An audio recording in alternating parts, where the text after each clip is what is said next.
Ladies and gentlemen, please take your seats. There is simply nothing more terrifying in this world than the wrath of a woman scorned.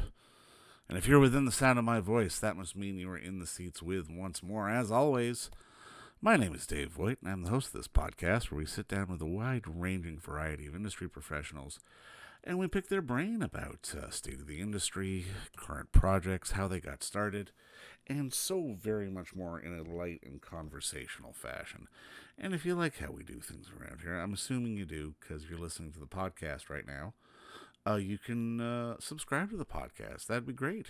You can find us over at Amazon, Spotify, Apple, Google, basically wherever you get your podcasts. And plus, we archive every single one of our episodes over at our In the Seats YouTube channel. So if you can give us a like and subscribe there as well, we'd really appreciate it. Also, you can find us on the social media, as the kids call it. You can check us out either at In the Seats or at It's Podcast One over on Facebook, Twitter, and Instagram for all sorts of updates.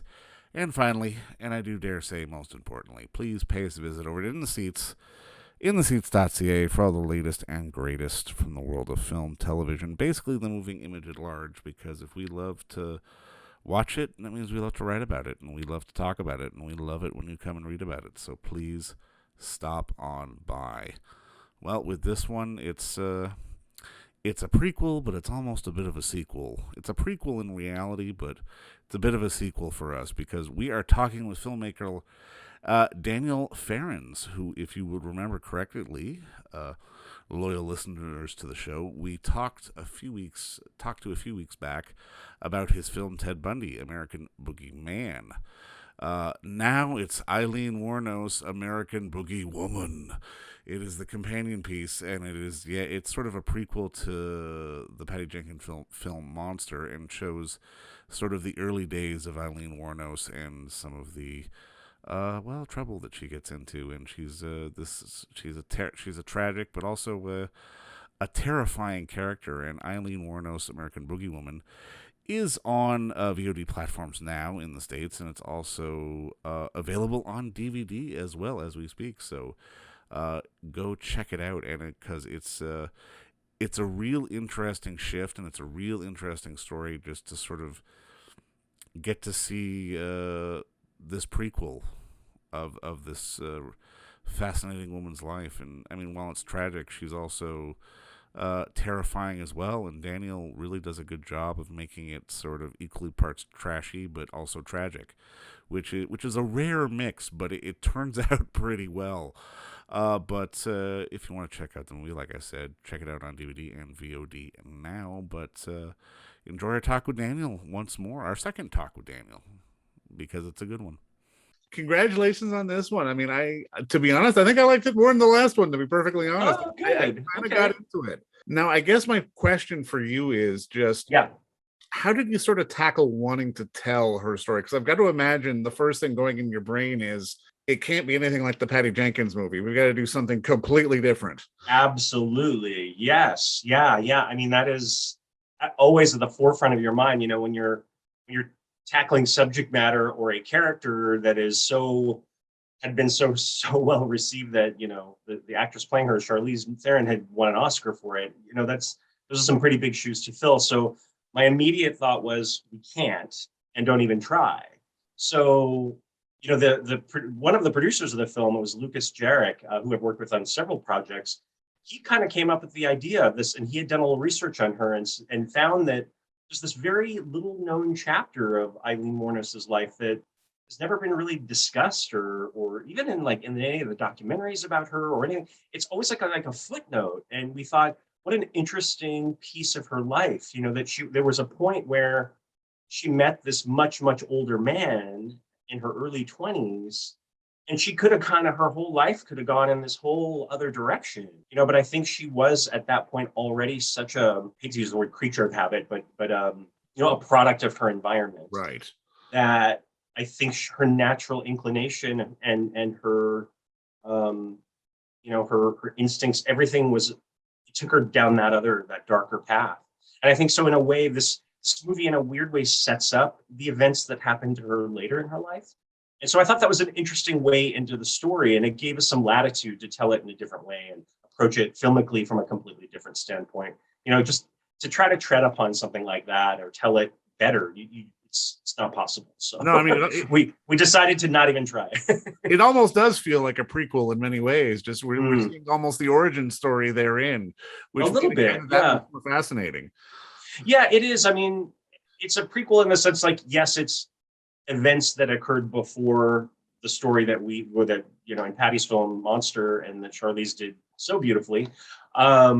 But it's not really, so the approach was, since so little is actually known, has ever even been written about that piece of her life. I mean, we really only know that she made her way down to Florida. And Aileen, for those who don't know, was this, hardened woman who had been terribly abused as a child and suffered incredible pain and trauma. And at one point she snapped, and she had been prostituting herself and got addicted to drugs. And she was in a love affair with a woman who, varying versions of that story, but the two of them kind of enabled each other. Yeah. And so Aileen went on this killing spree for about a year in Florida and murdered like 7 men, all of whom she said she killed in self-defense. But in reality, I think maybe that's partially true, but I think there came a point where she just kind of kept acting out on her, darker instincts. Anyhow, but this story takes place much earlier, and the approach was, since so little is known about this period in which Aileen married a wealthy, much older man.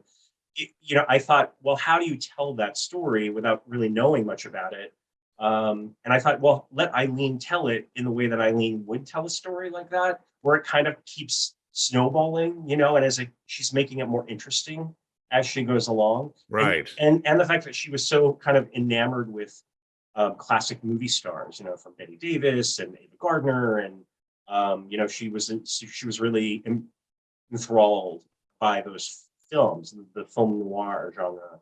And I thought, well, I think she would almost see herself like a character in one of those movies. And so we kind of approach it, as the movie goes on, it becomes much more kind of like larger than life and a little soap opera like. And as she's telling it, it becomes like a film noir because she's telling it. Absolutely. And in the way she perceives herself. No, and I mean, I love that about it, because I mean, obviously there is a point where you can sort of feel the embellishments kind of amping up a little bit and sort of taking hold. And right. I love Peyton in this. And I mean, because good. You've got to find this unique balance of obviously young and attractive, but also slightly terrifying at the exact same time. Can you talk a little bit just about casting her and getting her into the part? I know, right? Yeah, no, I mean, she came to us, thankfully, through one of our producers, Luke Daniels, who thought of her for this. And I don't know what it was that entered his mind that she would be right for it. He knew her, or her manager. And so he arranged a call, and she and I jumped on it. She read the script, and she was really enthralled by the whole thing. And I kind of pitched it to her almost like I just told it to you, and what the approach was going to be. Because I think her first question, I think, as anybody would question coming into a role like this, is, you want me to do that? And I think she was intimidated by the idea that she had to step into these shoes. I said, I think the important part is for you to bring you to this, right? Her ability to her. And I really liked that. I liked that she can bring that kind of pathos to the whole thing. And you simultaneously think, oh, what a horrible girl. And then you think, oh, that's really sad, and I think she balances that well. And I mean, something else about the film that I love is just, it feels a little perverse having Tobin basically be the victim and the straight guy in this. Can you talk a little bit about pitching him to sort of take this part on? Yeah, I had him in mind early on in the process. Not necessarily because, Tobin Bell being so known to horror fans as Jigsaw, who's an amazing actor long before Jigsaw. Tobin, first of all, he was the right age, but also I felt like, again, there's something in his eyes that's just so sympathetic to me. I looking beyond the creepy, clown that he voices in the Saw films, and he plays the character. I don't know. I just felt like I wanted somebody with that kind of vibe of the elder statesman, like how Donald Pleasance was when he did Halloween, right. Years ago. Like there had to be somebody, that kind of felt like we feel safe around this man. He's got us all under his wing, you know, and he did. He made everybody feel like that. And he was really collaborative and really a pleasure. We didn't have him that long, but it was great when he was on set. And I mean, just looking at this, and I mean, looking at the Bundy film, I kind of love the duality of them both, because I mean, the Bundy film felt very exacting and almost cold, and very sort of really taking a look at who this guy was and what he did, where, as you said, this kind of leans into the embellishments a little bit, which is, again, almost honoring Aileen in a weird way, just in terms of the stuff that she liked and loved. How important was it for you to sort of, not necessarily, I'm not saying embellish, but sort of give it some flair, especially towards the end? Yeah, I mean, it was design by design, because as the story is the framework of the story, and you've seen it, and not to give everything away, but it's, you meet Aileen on essentially the eve of her execution. Yeah. You know, in the state of Florida, she was put to death. That's no, you know, anybody knows about Aileen knows she was executed in 2002. Back on that, how she was treated as opposed to maybe how things would have unfolded had it happened now. I have a personal opinion that Aileen was just incredibly mentally ill, and I think she should have been put in a psychiatric hospital, not in an execution chamber. That's my opinion. That being said, it's not what history bore out, but yeah. So I think the pressure cooker of her knowing that the end was coming, and here was this reporter comes to interview her on the eve of that of her death, and I think almost like she's buying time. And so because she's given this chance to kind of tell the story, she continues to tell it, and she continues to elaborate. And so the movie is like through a series of flashbacks, but told through Eileen's mind, and kind of her fractured mind at that at that point. To me, the whole thing it plays like almost like a Greek tragedy. It's just incredibly sad. So did she tell this story at some point, or was it just a question of she told part of it and added a little bit of flavor on it, kind of thing? Well, that's our supposition, you know, as right. Approaching this, we knew we wanted to make a movie about this little chapter of her life. And the only things that were ever published or talked about this was that she made her way to Florida at the age of 20 or 21. She met this much older man. In very short order, they were married.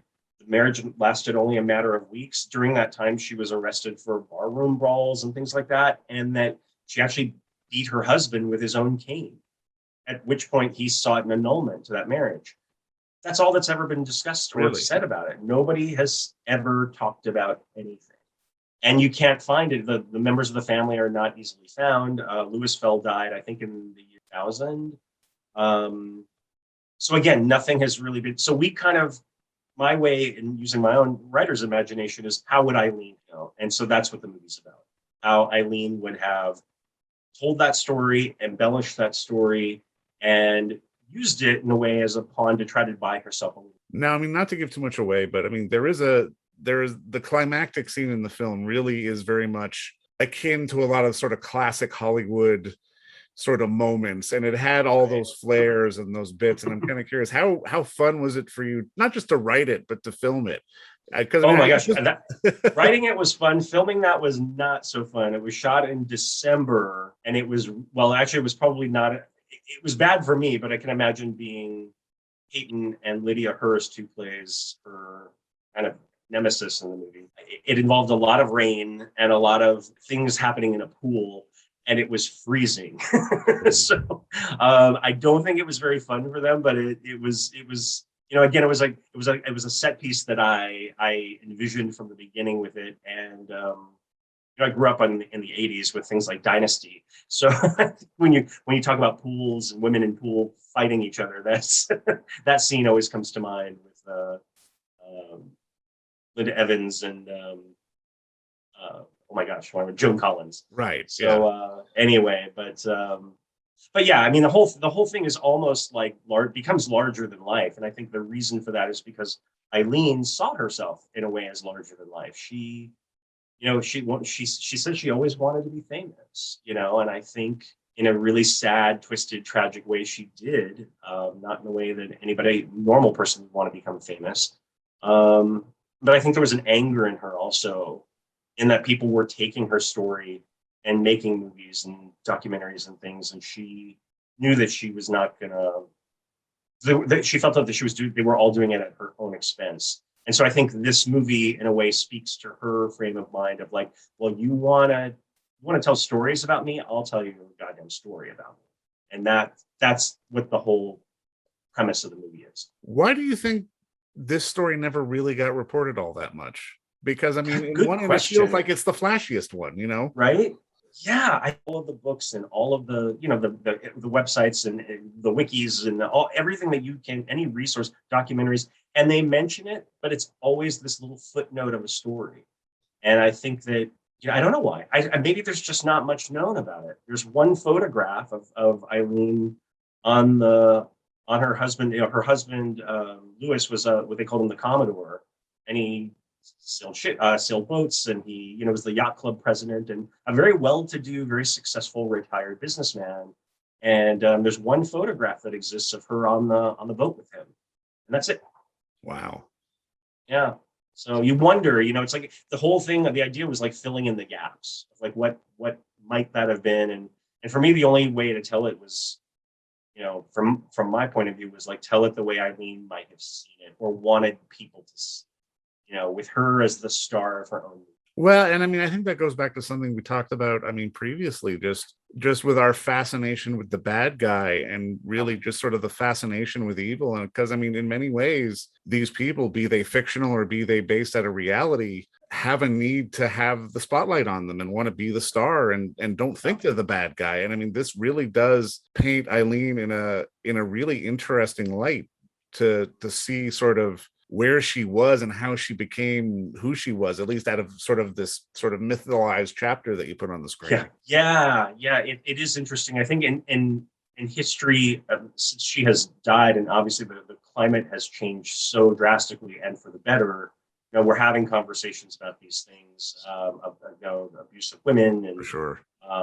Powerlessness, women who were victims at that time, and Aileen being one of them.